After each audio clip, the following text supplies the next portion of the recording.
Asking questions? Is that how it goes? Yeah, I'll it's, start. It's I'll a, start. I'll just start and Okay. ask you a couple questions. All righty. Good? Yep. Good. So introduce yourself. Tell me where you live. What you Okay. do. Great. Hi, my name is John Long, and I am a native of Canton, Toisan, China. I came to the United States in 1954 and grew up in the inner city of Los Angeles, in the area known as South Central Los Angeles, right outside of USC, and went to school, public school at Manual Arts High School and elementary schools, and then ended up graduating from Manual Arts, which is near USC. And from Manual Arts, I went to UCLA and got my Bachelor of Science in Economics. And from UCLA, I then went to Harvard Business School and received my MBA from Harvard in 1971. And after that, I started work in the real estate industry and started my career at Kaufman & Broad. And I was in the finance department, worked for the president of Kaufman & Broad as his assistant, and then just kind of went up through the ranks at Kaufman & Broad. And in 1978, I rose to be the division president of one of Kaufman & Broad's divisions in California. And shortly thereafter, I left Kaufman & Broad and started my own company called High Ridge Partners. At the same time, I met Marilyn, my wife, and we got married in 1978, so 78 was a pretty momentous year. Switched jobs, switched careers, and then met my wife, and we've been married since, and have 3 daughters, all grown up, and all having received their college degrees, and 3 grandchildren, 2 granddaughters, and a grandson who was just born a month ago. So we just came up from Solana Beach, and so we're on our way back home. Are your daughters all in the LA area? 2 of our daughters are in Southern California, and the 3rd daughter is living in New York, and she just got her master's degree from NYU, and so she'll be looking for a job, and we don't know exactly where she's going to be living, but hopefully she'll be close by too. So let's start going up the generations a little bit. You were here in 1954. Your parents came with your parents, I assume. Right. So my story is probably pretty typical of a lot of immigrant stories. I was the 5th generation, I guess, that actually of males that came to the United States. And the story really began on my mother's side with my great-great-grandfather. And he came out with a group of people, friends probably, or just relatives or people he knew from Toisan, which is a big area outside of Canton, Guangzhou, where a lot of laborers came in the late 1800s. And so my great-great-grandfather came out as a laborer and worked on the railroads. And through successive generations, his son also came to the United States. So like so many Chinese Americans, laborers, they would come to the United States, they would work, they would toil, pay whatever dues they had to pay, save up their money, and go back home, get married, and their wives would stay home with the children until the sons were old enough to then come as the next generation to America. And so my great-great-grandfather started that. Then my great-grandfather came, and I don't know that much about him, so that kind of skips a generation, I guess. And then my grandfather also came, and by the time my grandfather settled in the United States, he was an herpetologist, and so he had already kind of elevated our family from a labor status to that of being in the medical side, I guess. You could call it that. And then my father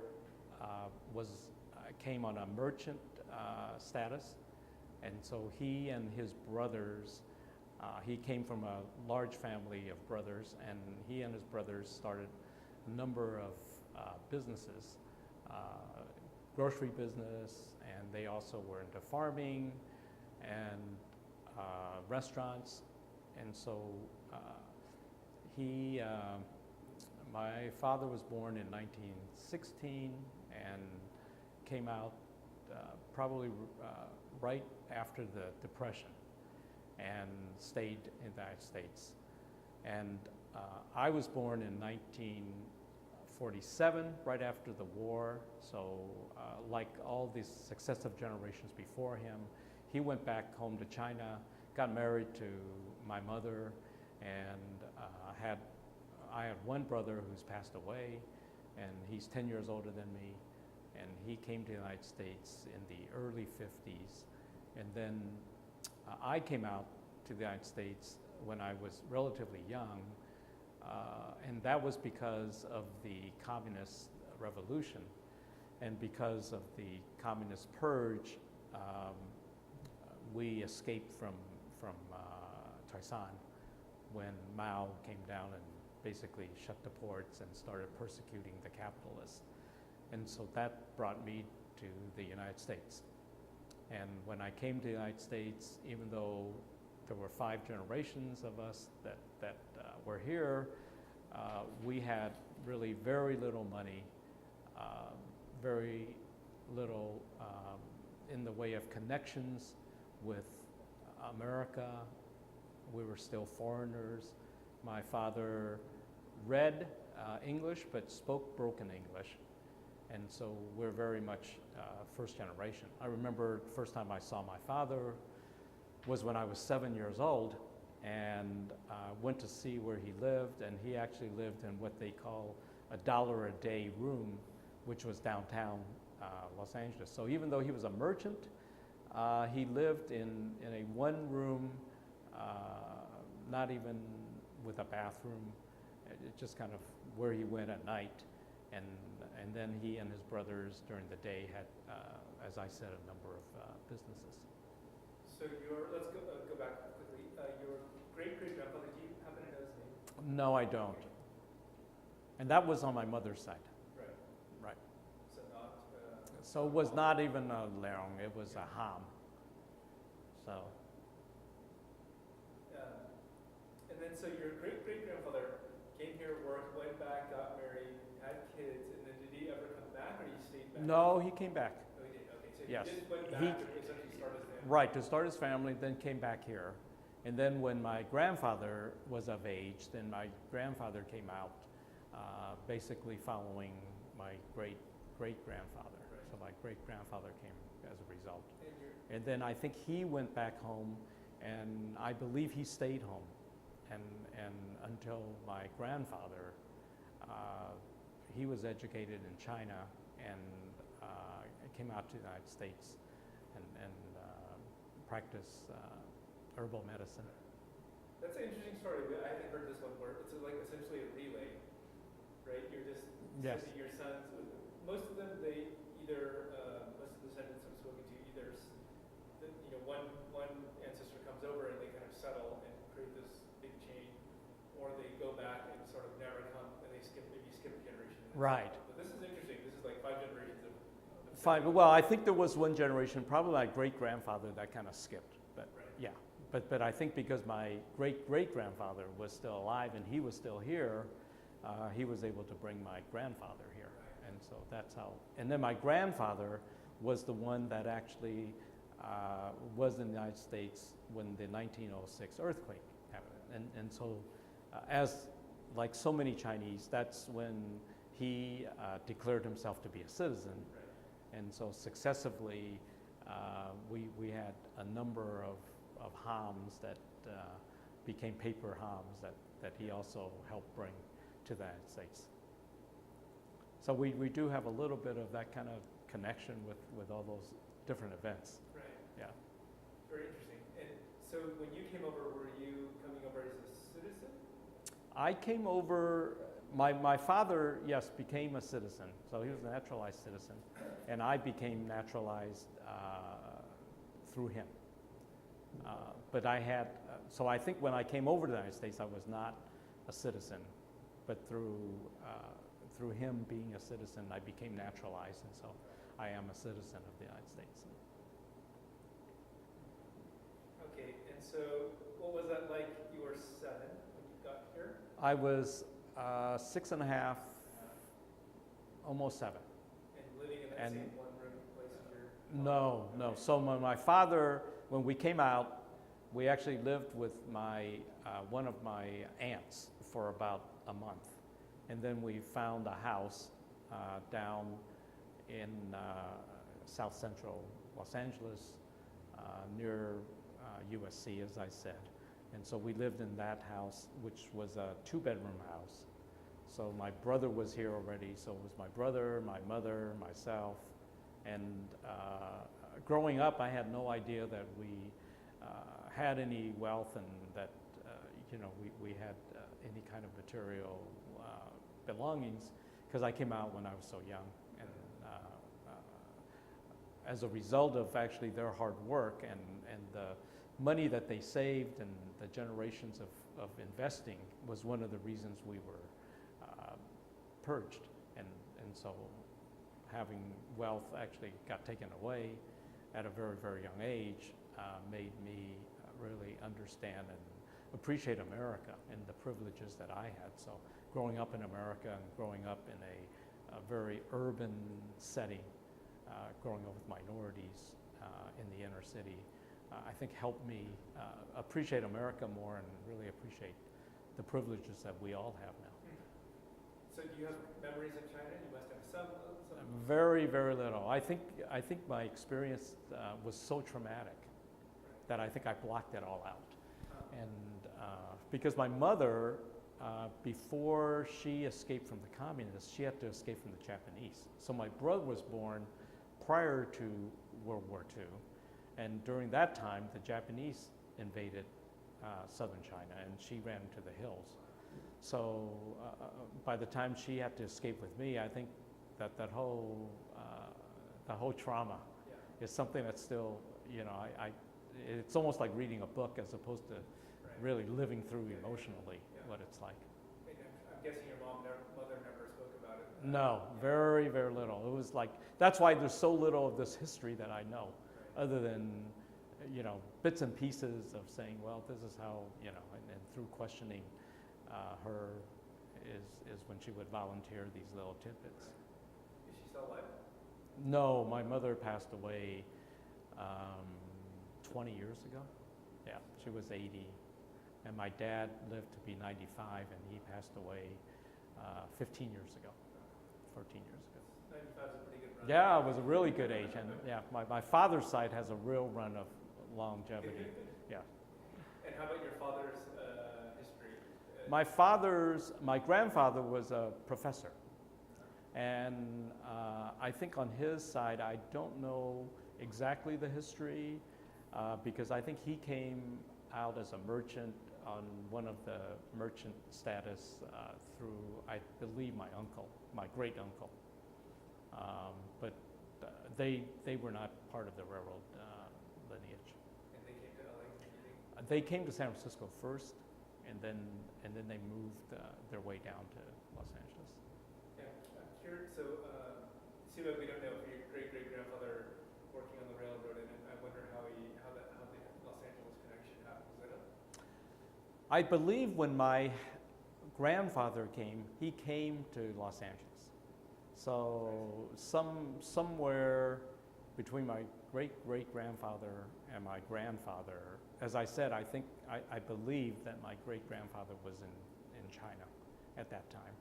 And so my grandfather probably came out, could have been as a friend, could have been as, somebody, relative of ours that would take him in. And so, but he died at a relatively young age. So we never really got much history about him other than we know that he was in Los Angeles. We know that he had an herb store in Chinatown, and so he practiced there. And he brought a lot of people over. So being, I think, semi-educated, he was able to work the system. And right.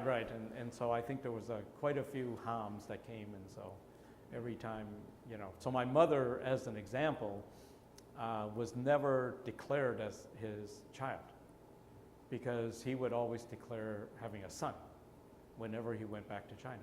And so then the sons of different people would become his paper son. And my mother, I think, came out as a result of my father, actually, being a citizen.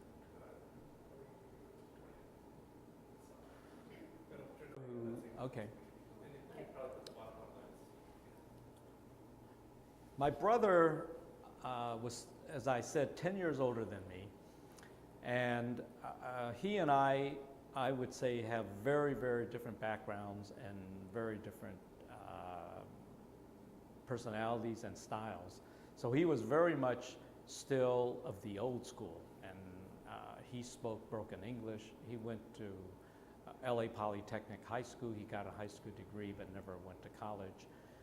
And then he followed my father's footsteps, and he actually had a grocery store with my father, and lived a very, what I call, traditional Chinese life. And I, on the other hand, coming 10 years later, I think grew up and really became acclimated. I think it was one of my goals to just acclimate myself and immerse myself in American culture. And so my childhood was really being with a group of mostly black people. That was the neighborhood we grew up in. Very little interaction with Chinese people, as it turned out. And the Chinese people that I did interact with was through church, but that was a very small segment, a slice of my life. And the rest of my life, I think, was dedicated to really assimilating and integrating into the United States. And so I think even as I was growing up, my brother and I just kind of had two different paths altogether. And it wasn't really until I met Marilyn, and it's an interesting story because Marilyn was born in Salinas, California. And so she was a native Chinese American, but she's retained a lot more Chinese culture than I. And she can speak Chinese, she can read Chinese. And when we go to China now, everybody thinks that I'm the one that was born in America and that she's the one born in China. And I think it was because of our marriage that I started slowly reconnecting. At that time I was 30, and I really would not have, if I sat here in front of this camera, then I would have known nothing.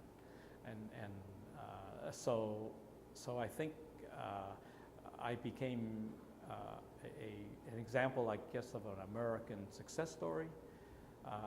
Succeeded in the American mainstream, in America business, and all of my business dealings were with primarily Americans. And not until about 10 years ago that my personal journey about wanting to find out more about Chinese history, Chinese heritage really come about. And so about 5-6 years ago, Marilyn and I started a U.S.-China Business and Law Institute at UC Irvine. And so we go back to China 2 times a year now on average, connecting back with the academia, because I've done quite a few things in academics over the years, and tying then the history of China through academics and through business and business law. That's a topic Chris and I love. As the interview we had yesterday, he was essentially, we were talking about Chinese exploration and how the Chinese weren't really interested in conquering new lands, but they were interested in bartering. That was the whole thing, right? Right. They were here. We know they were here before the Europeans in North America. Right. We know they were in South America. There's evidence that they were in Africa, and it was not to conquer these people, it was to find out what they had to trade. Right. No, I think the Chinese are incredibly, history shows, incredibly resourceful, and they're as merchants and as business people, they're incredibly astute. I mean, they just have an innate way of being able to understand how trade works. And you go to Indonesia, you go to Thailand, almost any region of Asia, and you'll see that integrated in those communities are Chinese. And many of them have changed their name to assimilate to the culture, but by and large, it's just kind of a natural, and I think as I look back, I think some of that DNA probably, came over to me, and so kind of, I remember when I first went to UCLA, I think my parents, because they just really didn't understand business as a profession.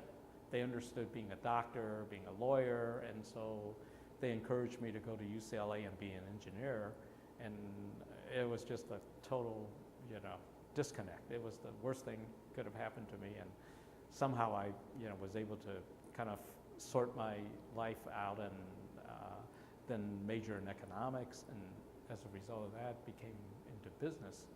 And so a lot of the things that I saw in my dad and the way that I am are kind of natural instincts. He was naturally good business person.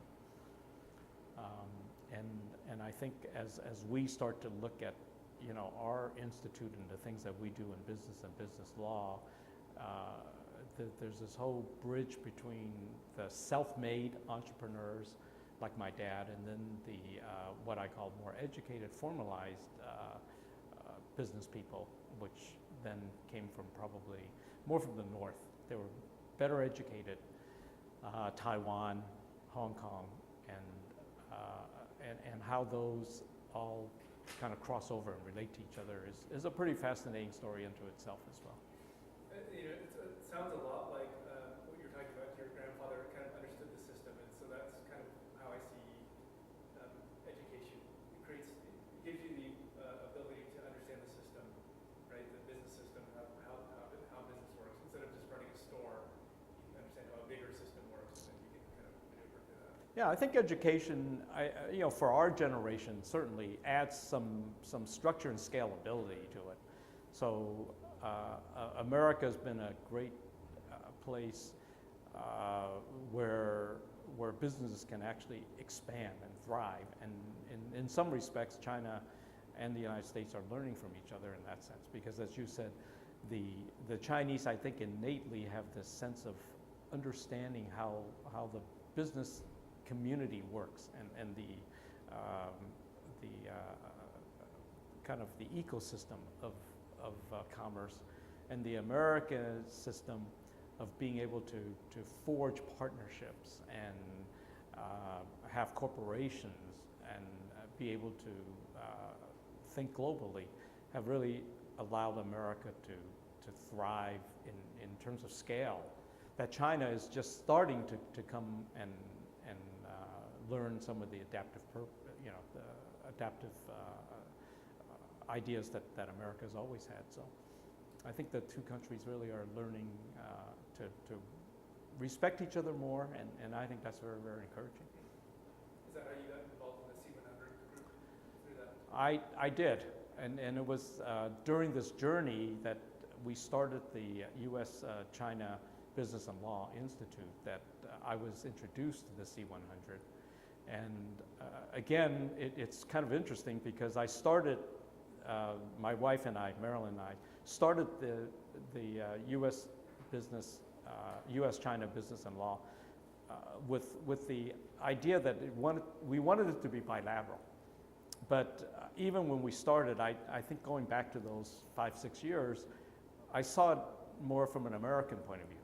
And I still, when I used to go to China, I would always say, I'm really an American. I don't speak Chinese. I don't like a Chinese person. So you just have to allow me to make my American, mistakes and my, my error, the kind of directness and Americans generally can become pretty, pretty forceful and get to the point, that kind of thing. And I think over the years I've learned to really appreciate the Chinese culture, taking your time, getting to know each other a little more. And I'm still in business, and I have to say that I've taken some of the things that I've learned in the last 5-6 years and brought it back, to our business practice here, and I think it's actually helped quite a bit. So, what are the main things you think you brought back?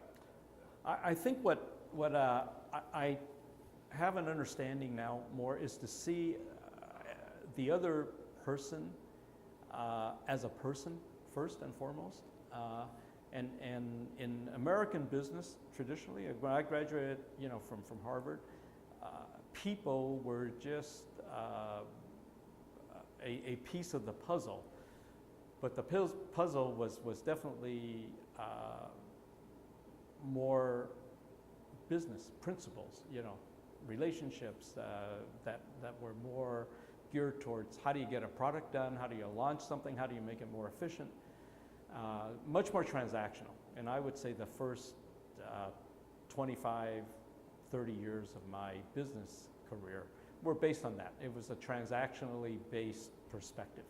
So we look at projects and we look at opportunities based on what the market, supply demand, all the kind of quantitative and not so much on the qualitative, and certainly not emphasizing at all the relationship between people.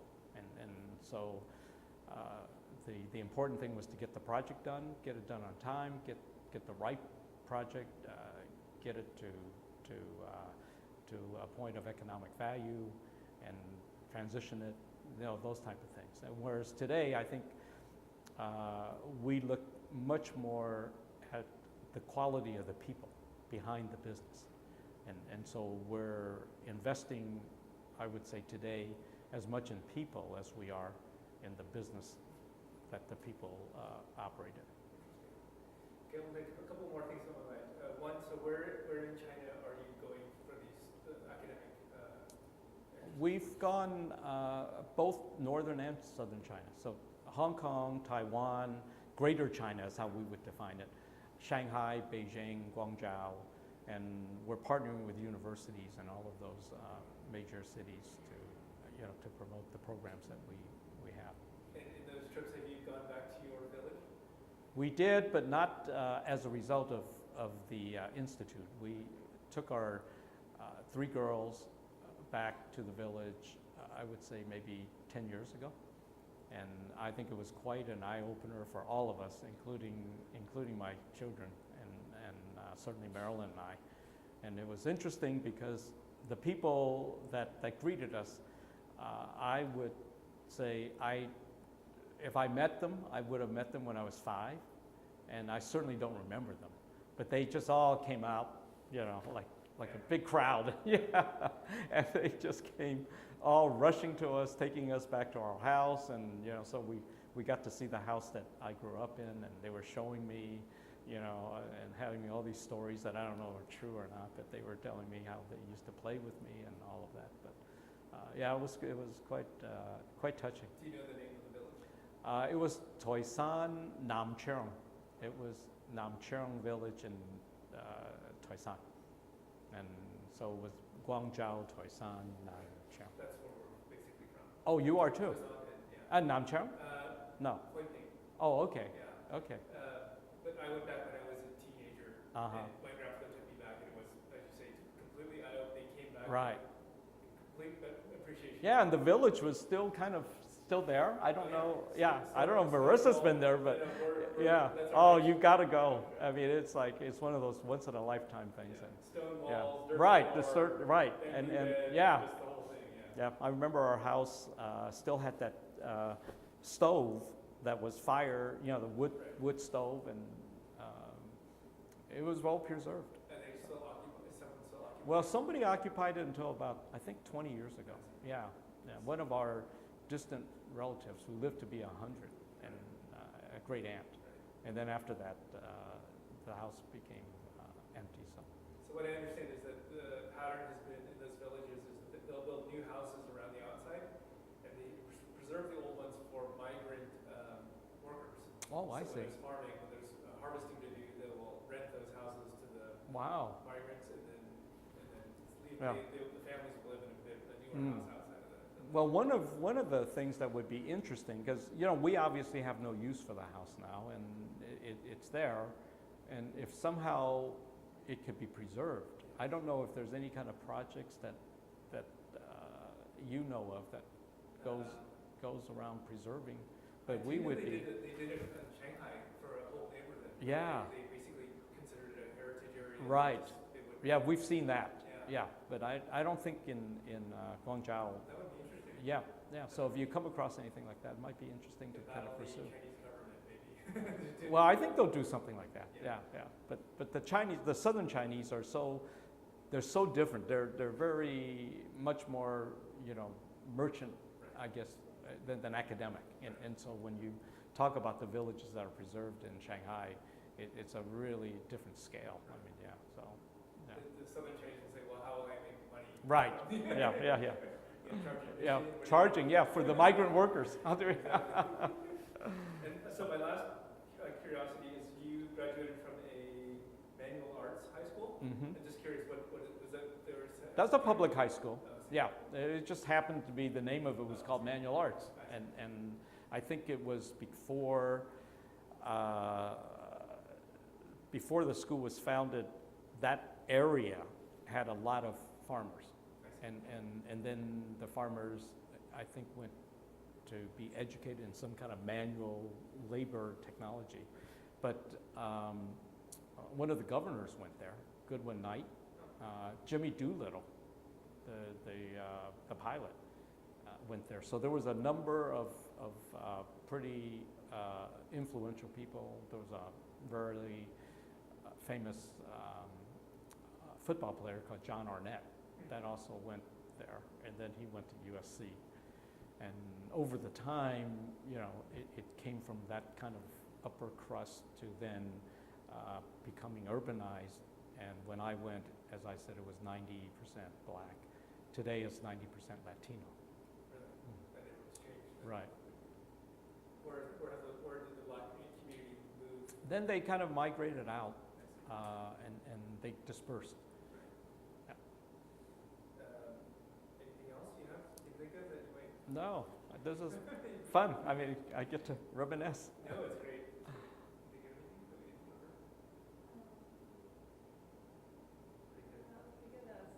cover? The whole idea of the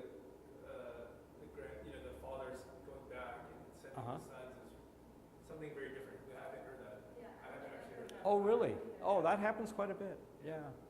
Yeah, our generations of how that came about is. Well, I know what I was thinking.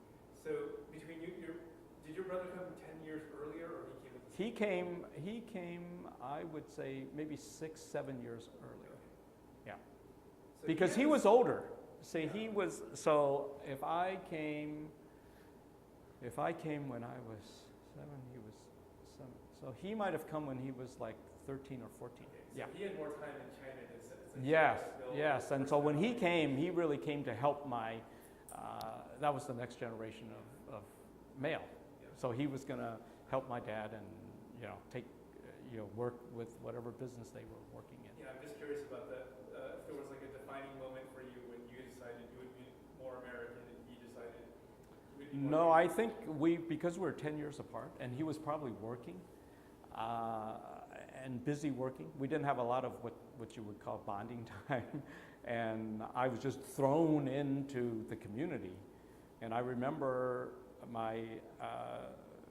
in my first 2 weeks of going to school, public school, I was thrown out of school because literally I had no preparation, knew no Chinese, went into this urban area with these kids, and so they would be taunting me. I was very thin. I think I was like 37 pounds. I was under 40 pounds. So I was like like stick.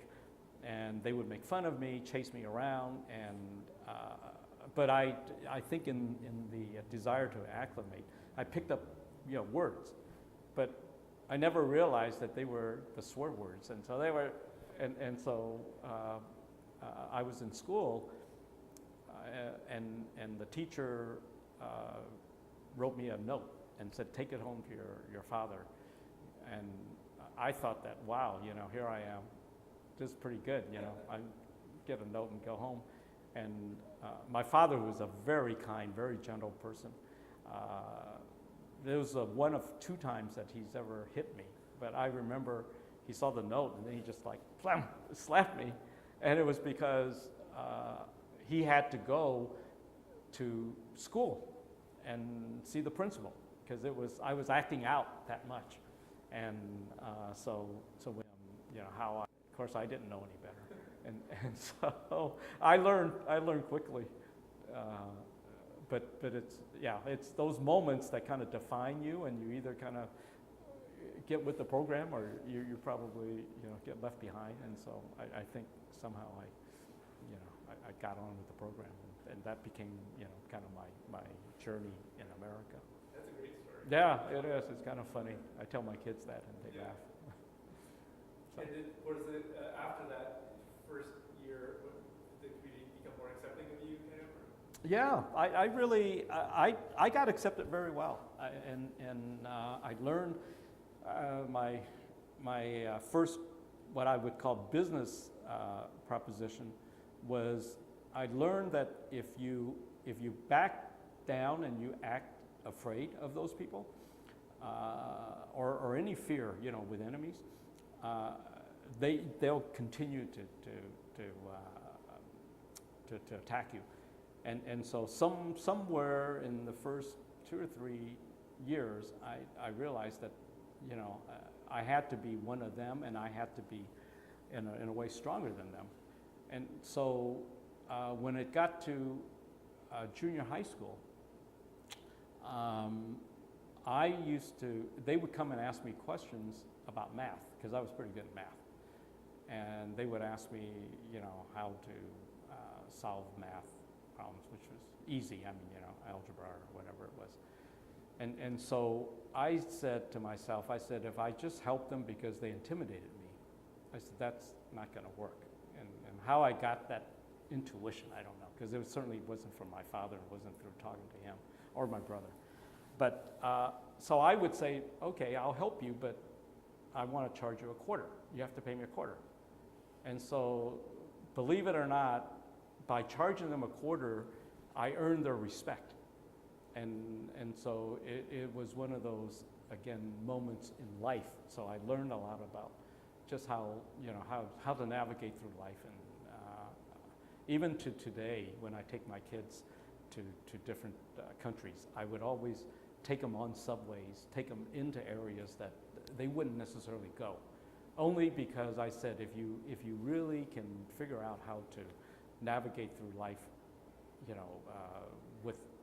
with regular people in common situations, you're going to be much more equipped. So as a result, I think all our 3 girls are very well traveled. They don't have any fear of traveling, and I think that probably is a result of me growing up in the neighborhood. And Marilyn too. Marilyn grew up in Salinas, and she had to, overcome many obstacles and a lot of discrimination. And so somehow, between the 2 of us, I think we've been able to assimilate.